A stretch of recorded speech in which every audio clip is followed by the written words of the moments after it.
Speaker पद बहुत बड़ा इशू है और इस चुनाव में का जब रिजल्ट आया जिसमें भाजपा सबसे बड़ी पार्टी बिहार चुनावों के इतिहास में पहली बार बनी है, तो उसके बाद से कयासबाजी यही है कि बिहार में सब कुछ टेक ओवर भाजपा करेगी। प्रोटेम स्पीकर तो सीनियरिटी के हिसाब से नरेंद्र नारायण यादव बन गए हैं जो जदयू के हैं, लेकिन जब विधानसभा अध्यक्ष की बारी आएगी तो इसकी संभावना कहीं अधिक है कि ये पद जो है वो भाजपा के पास जाए। नाम भी लगभग तय है, इसमें दो नाम है, ये एक नाम नहीं है। जदयू के पास वैसे नेता नहीं है जो मंत्रिमंडल भी संभाल रहे हैं, विधानसभा अध्यक्ष की कुर्सी भी संभाल रहे हैं, पार्टी भी संभाल रहे हैं, संगठन भी संभाल रहे हैं। सर्वोच्च फैसला जब तक सदन चलता है, सदन की कार्रवाई के जो दौरान होता है वही फैसला सर्वोच्च होता है और उसमें बहुत कुछ खेल भी हो सकता है।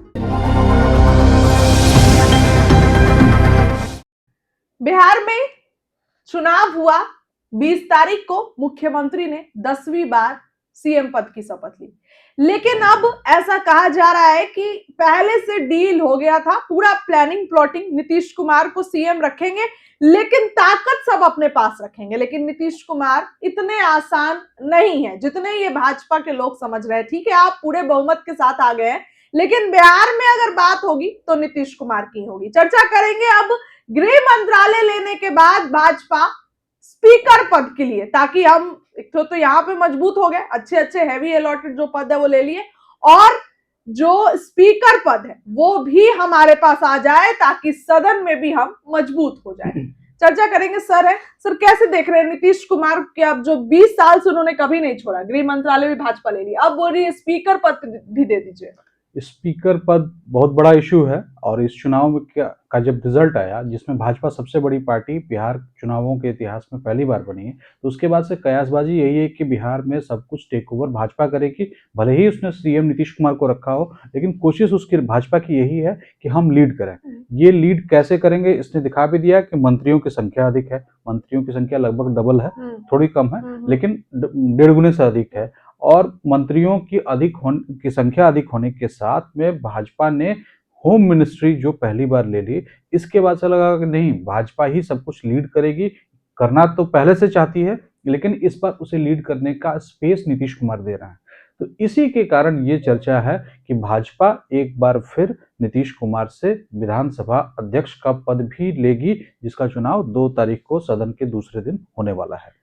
नीतीश कुमार की जदयू तैयार नहीं है इस बार बोल रहे हैं कि सभापति जो अवधेश नारायण सिंह है वो भी आपके पास है, तो ये आप मत लीजिए, ये कम से कम हमारे पास छोड़िए। बिल्कुल, ये क्या है कि नीतीश कुमार की ये स्ट्रैटेजी रही है कि वो शुरू से विधानसभा अध्यक्ष का पद अपने पास रखते हैं। 2005 में जब उनकी सरकार बनी, तब उन्होंने उदय नारायण चौधरी को बिहार विधानसभा का अध्यक्ष बनाया। 2010 में भी जब भाजपा के साथ जो बड़ा मैंडेट उन्हें मिला था, 206 सीटों पर जीते थे, तब भी उन्होंने उदय नारायण चौधरी को ही बनाया था विधानसभा का अध्यक्ष।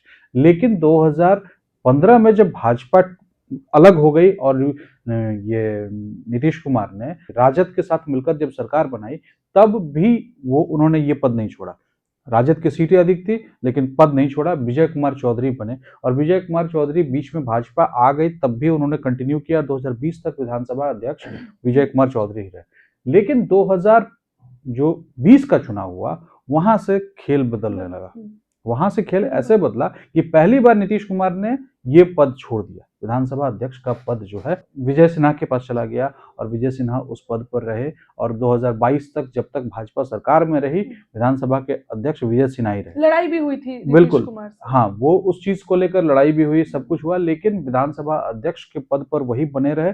2022 में भी जब आरजेडी सत्ता में लौटती है जदयू के साथ, बिना चुनाव का जब बीच में अल्टा पलटी ये लोग करते हैं, तो उसमें भी नीतीश कुमार थोड़े नर्म रहते हैं और राजद को विधानसभा अध्यक्ष का पद दे देते हैं। तब लगा कि ठीक है, राजद को भी कंसोल करना जरूरी है कि राजद, ताकि ये न समझे कि हमें कम मिला या वैल्यू कम मिल रही है, क्योंकि सीएम पद पर नीतीश कुमार ने कॉम्प्रोमाइज नहीं किया, होम मिनिस्ट्री पर कॉम्प्रोमाइज नहीं किया, सामान्य प्रशासन विभाग पर नहीं किया, तो जो 2 बड़ी चीजों पर नहीं किया तो तीसरी चीज पर कर दिया। अवध बिहारी चौधरी बने थे उस समय। 2024 में फिर जब भाजपा लौट कर आई बिना चुनाव के, तो नीतीश कुमार ने फिर एक बार पद वो विधानसभा अध्यक्ष का भाजपा को ही दिया। नंद किशोर यादव तब बने। अब 2025 में ये चुनाव हो रहा है, तो प्रोटेम स्पीकर तो सीनियरिटी के हिसाब से नरेंद्र नारायण यादव बन गए हैं जो जदयू के हैं, लेकिन जब विधानसभा अध्यक्ष की बारी आएगी तो इसकी संभावना कहीं अधिक है कि ये पद जो है वो भाजपा के पास जाए और इसके लिए संभावित नाम भी लगभग तय है। इसमें 2 नाम है, ये एक नाम नहीं है। लेकिन पहला और ये जो सबसे मजबूत नाम है वो प्रेम कुमार है, जो गया से विधायक चुने गए हैं एक बार फिर। लंबा उनका विधानसभा में कार्यकाल है और सारी चीजें, सीनियर नेता है, भाजपा के हिसाब से है, अति पिछड़ा समाज से आते हैं, वो भी जस्टिफाइड हो जाएगा। और विधानसभा अध्यक्ष अगर प्रेम कुमार बनते हैं तो हो सकता है कि भाजपा का एक अच्छा वोट बैंक को वो रिप्रेजेंटेशन दे सकें। तो भाजपा की कोशिश यही है कि प्रेम कुमार को बनाया जाए। लेकिन एक और नाम है जो इस बार मंत्रिमंडल की लिस्ट में नहीं है, वो दूसरा नाम है जो बेतिया सदर से जो विधायक हैं, रेणु देवी मंत्री रही हैं, डिप्टी सीएम रही हैं, उन्हें भी इस बार मंत्रिमंडल में शामिल नहीं किया गया। तो और महिला चेहरा है, तो हो सकता है कि महिला को बिहार विधानसभा का अध्यक्ष बनाने के नाम पर, चूंकि महिलाओं ने वोट अच्छी खासी संख्या में दिया है, तो रेणु देवी का भी नाम आ सकता है। अच्छा चलिए, भाजपा मान लीजिए प्रेम कुमार को बना देती, चयन हो जाता है, लेकिन इससे ये स्पष्ट होगा कि जदयू कमजोर हो गई है।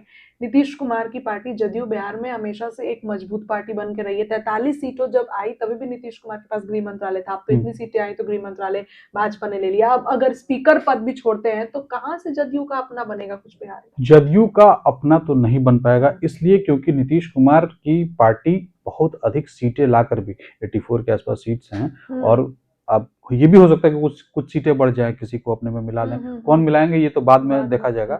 लेकिन ये अभी जो स्थिति है नीतीश कुमार की उतनी मजबूत नहीं है जैसा नीतीश कुमार 2010 में हुआ करते थे। वो असर है उम्र का या फिर राजनीतिक जो हिसाब किताब है उसमें थोड़ा सा उन्हें कॉम्प्रोमाइज करना पड़ रहा है। जदयू के पास वैसे नेता नहीं है जो मंत्रिमंडल भी संभाल लें, विधानसभा अध्यक्ष की कुर्सी भी संभाल लें, पार्टी भी संभाल लें, संगठन भी संभाल लें। तो सब कुछ जदयू का जो क्लोज कोटरी है उसके हिसाब से नीतीश कुमार डिसाइड करते हैं। तो क्लोज कोटरी के बाकी लोग सेटल्ड हैं, मतलब ललन सिंह जो है वो केंद्र में मंत्री बन चुके हैं, विजय चौधरी यहाँ इंपॉर्टेंट पोस्ट पे हैं, अशोक चौधरी उसी तरह से, संजय झा राज्यसभा जा चुके हैं।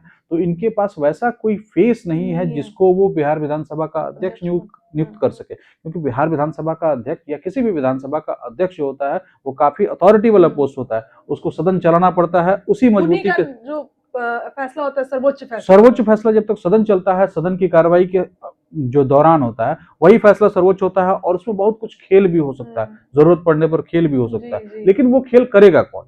यहाँ नीतीश कुमार के पास नेताओं का अभाव है, जिसके कारण नीतीश कुमार ये कह सकते हैं कि भाजपा से क्लैश इस पर नहीं करते हैं। बाकी जो होना होगा, जैसे करना होगा, सीटों की संख्या ऐसी है कि ना जदयू राजद के साथ मिलकर सरकार बना सकती है, ना भाजपा नीतीश कुमार को हटाकर सरकार बना सकती है। तो भाजपा नीतीश कुमार को हटाकर जब सरकार नहीं बना सकती तो डर कम है कि आपको सरकार चले जाने का, मुख्यमंत्री पद छिन जाने का डर कम है। इसलिए हो सकता हो कि नीतीश कुमार इस पर भी कॉम्प्रोमाइज कर लें ताकि भाजपा को लगे कि वो लीडिंग पोजीशन में है।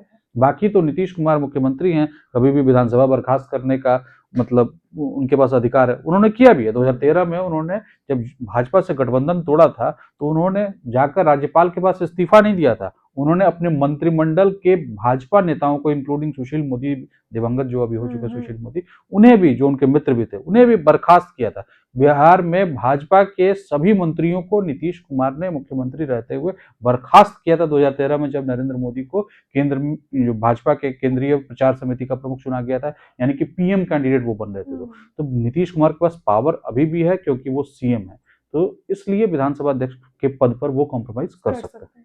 चलिए देखिए, 2 तारीख को पता चलेगा कि नीतीश कुमार की जदयू ने घुटने टेके या भाजपा बात मान गई। पता चलेगा 2 तारीख को कौन जो है वो स्पीकर के पद पर आने वाला है। इस डिस्कशन के लिए इतना ही। आपको क्या लगता है? कमेंट में राय रखिए। बहुत बहुत धन्यवाद।